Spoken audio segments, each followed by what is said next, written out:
The judge denied YNW Melly's bond request today, and the reasons for it will surprise you. The hearing begins with the judge speaking to YNW Melly's lawyer in the prosecution. I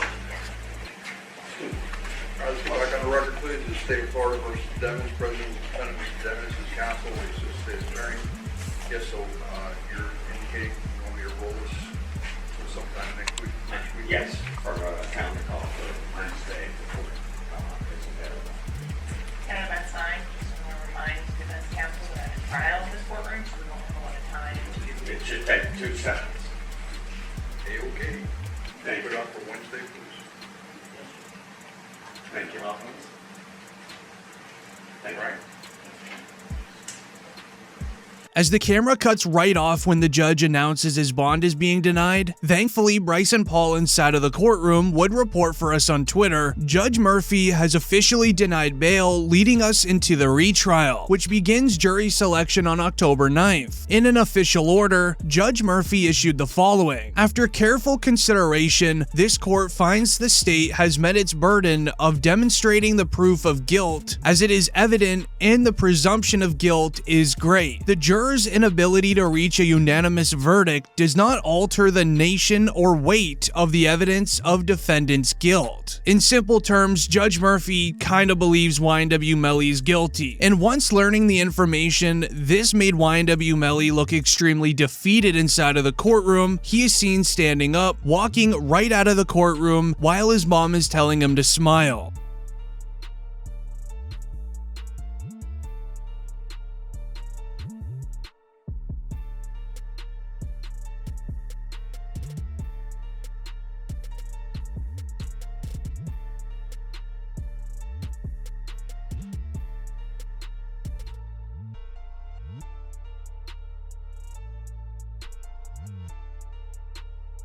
As YNW Melly's mother, Jamie King, tells him to keep standing tall and to smile, she would then post on her Instagram, "Nothing will stop my faith, not even this, bond was denied." However, the most interesting part was found through an amazing source who noticed that YNW Borland was attending Melly's hearing today. And the second thing is YNW Borland attended today's hearing via Zoom. You see him right there. Which a few weeks ago, the question was raised if Melly's retrial in October would include YNW Borland, and this is making me think that it will. Which now raises the question of, is Melly and Borland gonna be tried together in this upcoming retrial? Which is a terrible thing explained by this lawyer. Issue here, and you can try them together. It is to the benefit of the state to try them together. It just more efficient. You don't have to do things again and again. Do it all at once, and also you get a better chance of having them incriminate each other during the trial. It benefits the defense to sever it. That way they can point the finger at each other and get away with it. So this is what's going on. But I don't think it should be automatically severed because the state is seeking a penalty for Melly, because it's only the penalty phase of the trial that would be different, not the guilt phase. The guilt phase is the same. They're both capital crimes. You're seeking the penalty on one, not the other, but that goes into the second part of the trial, the penalty phase, only if Melly is found guilty. As this is now starting to connect a lot of the dots and mysteries in YNW Melly's current case. If YNW Melly and Borland are tried together, it now makes a lot of sense then why YNW Melly fired his original lawyer, David Howard. As David Howard, during Melly's original trial, was trying to put all of the evidence onto YNW Borland to make Melly look innocent. As Borland did not appreciate what David A. Howard was doing during Melly's trial. 15 minutes into day 1 of Melly's case, David Howard announced this about Borland. Demon's lies, those were his lies. Cortland Henry shows up at Memorial Hospital, Miramar. You don't see him sitting there, but where you will see him sitting is in the driver's seat of a car with 2 bodies, car riddled with bullets. And when he shows up with a change of clothing, change of shirt, powder residue on his hands, evidencing that he had discharged a firearm. And he lies. He lies about where the incident occurred. He lies about how it occurred. And he lies about not having a phone. I think it was Miss Bradley herself who said, everybody has a phone in his pocket. Not Cortland Henry. There were 3 phones. As David Howard revealed that it was always Bortland the one telling the lies to the feds and that he was the one with powder residue on his hands. He then even brought up a forensic scientist that covered the passings to go into further detail on Bortland having the powder residue on his hands. So the right hand of Cortland Henry contained 0 particles characteristic of powder residue and 2 component particles, and the left hand contained 1 particle characteristic of powder residue and 1 2-component particle. Okay. And can you explain to us what that means? Basically, overall, there was powder residue present on the hands. As if YNW Bortland and Melly will be getting tried together next month, Bortland is not going to want anything to do with David A. Howard, which could be why YNW Melly fired him. As YNW Bortland already revealed that he didn't appreciate what was going on. When YNW Melly's mistrial was granted, Bortland tweets a mysterious message on the same day YNW Melly's mistrial was declared, with the tweet sharing, "Mind games don't work on people like me," alongside a handshake emoji as if he's accepting some sort of deal. Now, them being tried together will be interesting, especially when you look into why YNW Melly was truly denied his bail today, as it all begins with YNW Juvie's mother telling the judge why YNW Melly should not receive a bond out of jail until his retrial is over. Ms. Phillips, you are the mother of Christopher Thomas? Yes, ma'am.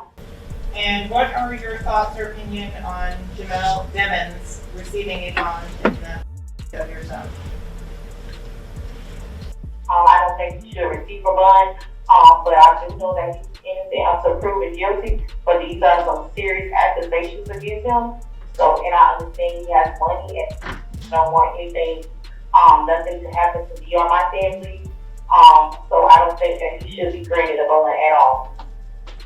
Thank you, Ms. Phillips.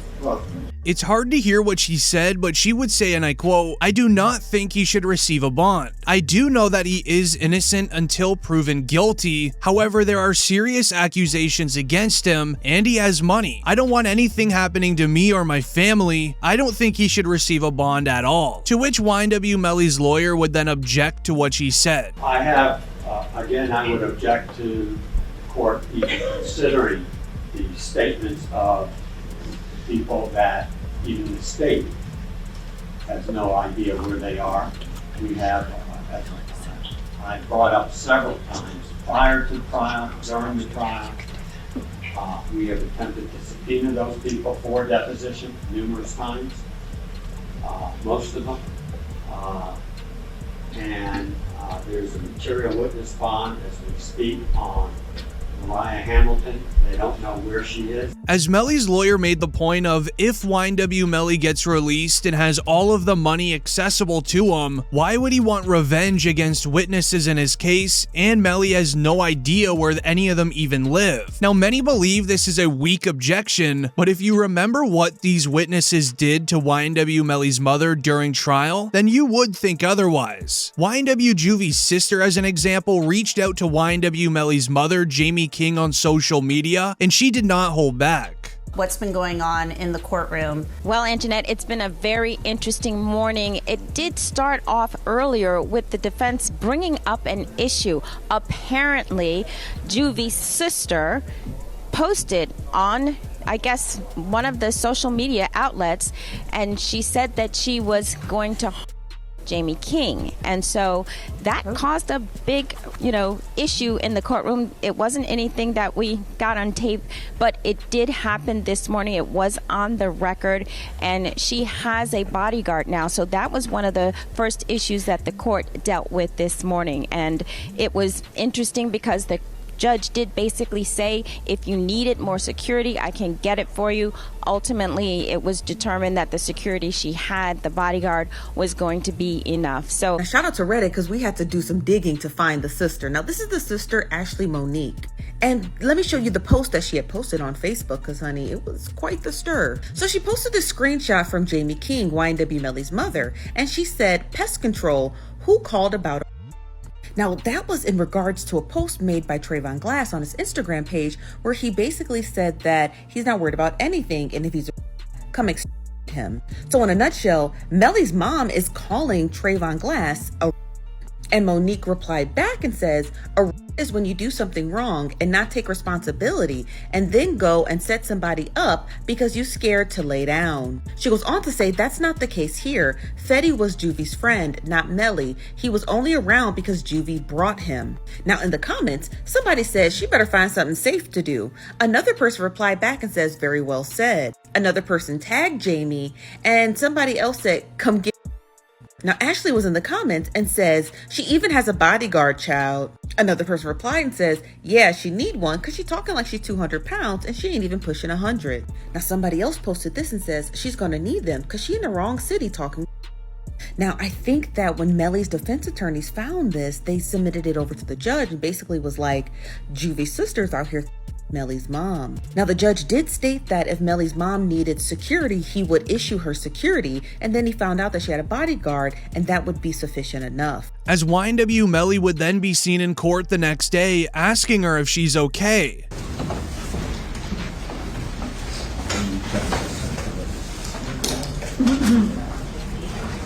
Sorry.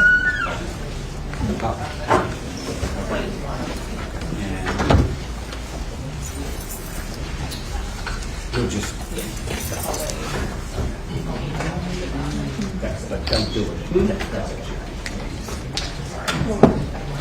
The following day, YNW Melly then made his lawyers put a request in for Jamie King to have 24/7 security with her at all times. Thankfully, it was accepted, and Boosie would even share how bad the situation was for YNW Melly's mother.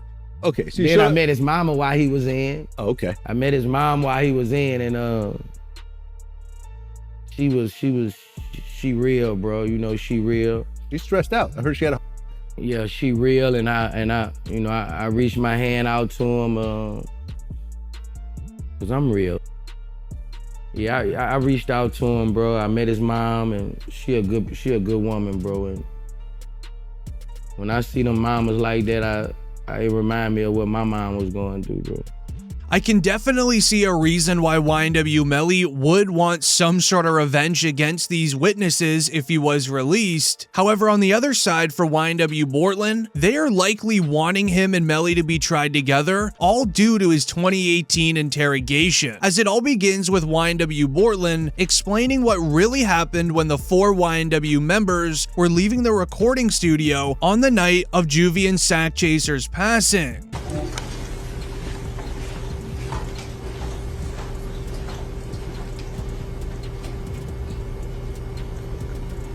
As after getting into their vehicles, YNW Bortland would reveal the following moments. Okay, tell me what happened.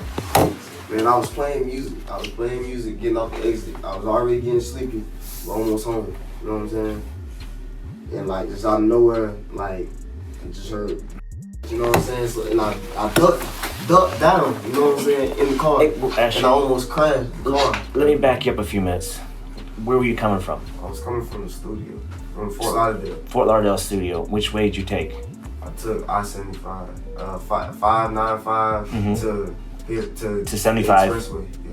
Then you took 75 south? As it is very clear to officers, YNW Bortland's story is not adding up to anything. Bortland is trying to stay confident about his story and make it seem as realistic as he can. However, YNW Bortland would just get caught in his lie. Here's the hard part where we're having a hard time to understand, is that we shut down that entire area and we had officers shoulder to shoulder walk it out. They didn't find as much as one shell casing. They didn't find one piece of glass. Nothing. Nothing to what you said adds up. And it's hard. Bro, I'm telling you, bro, that's like... I mean, for whatever reason, your two friends, are these your good friends? Yeah, that's what I'm saying. These my... Like, these your two, I'm assuming close friends. Yeah, we got... And you're doing them an in-service by not telling us the truth. I'm telling you the truth, sir. I don't, like, how... What do you want... Well, how do you make shell casings disappear?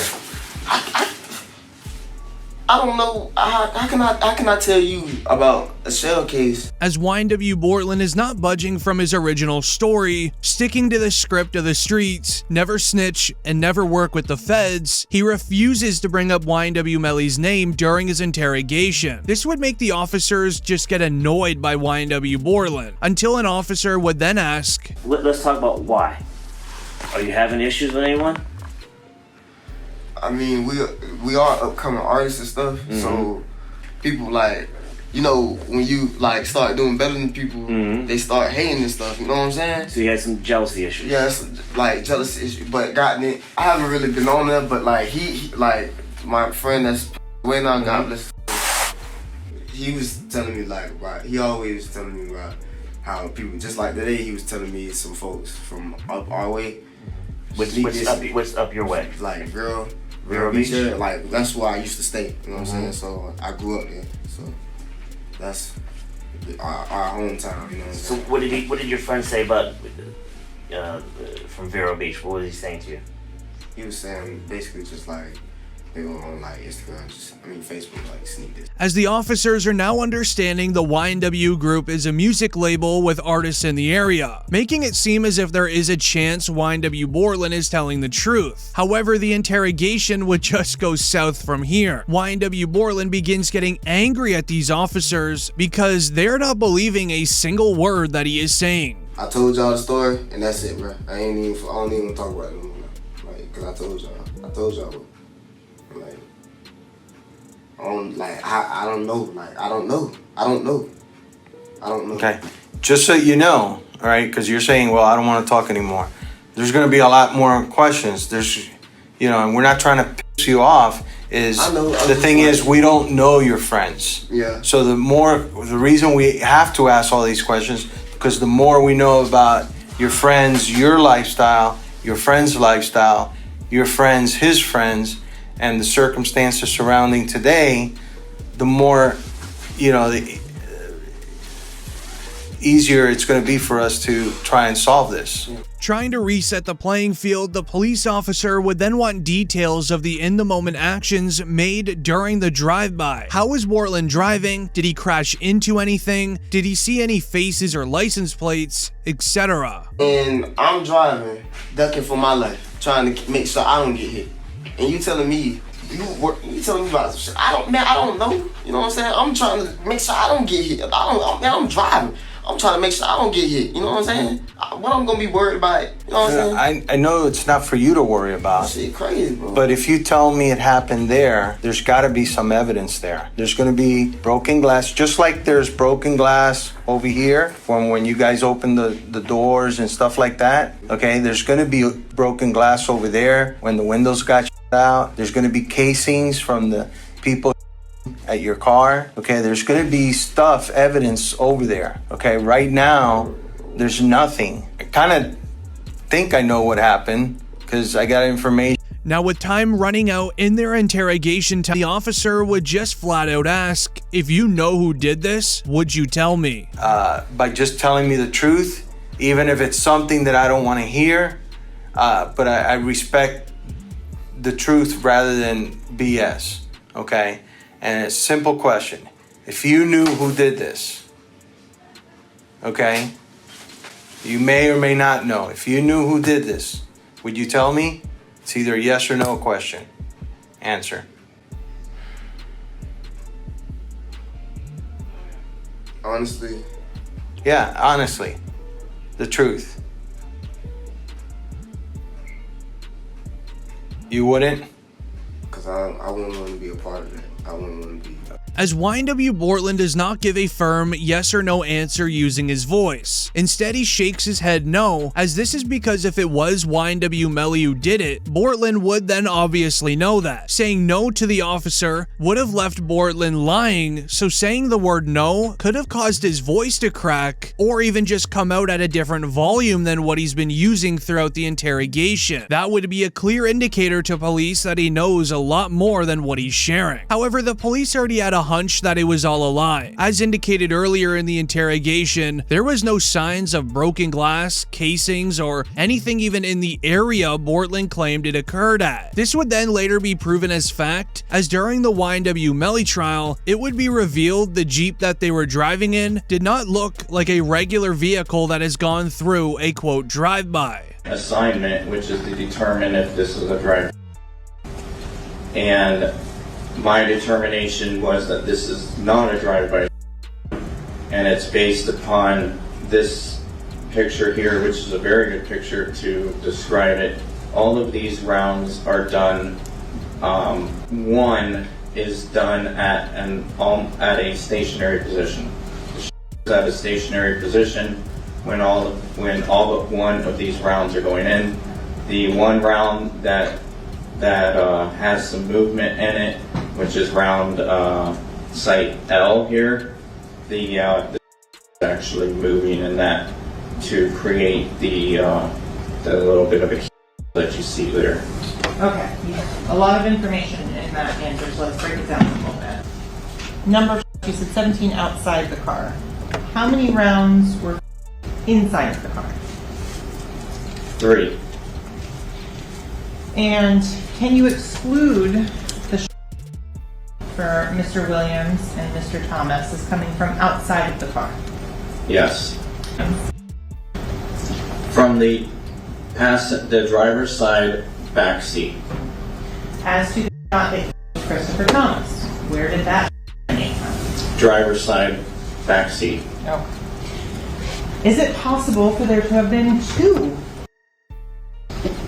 inside that car? No. Why not? There is no time.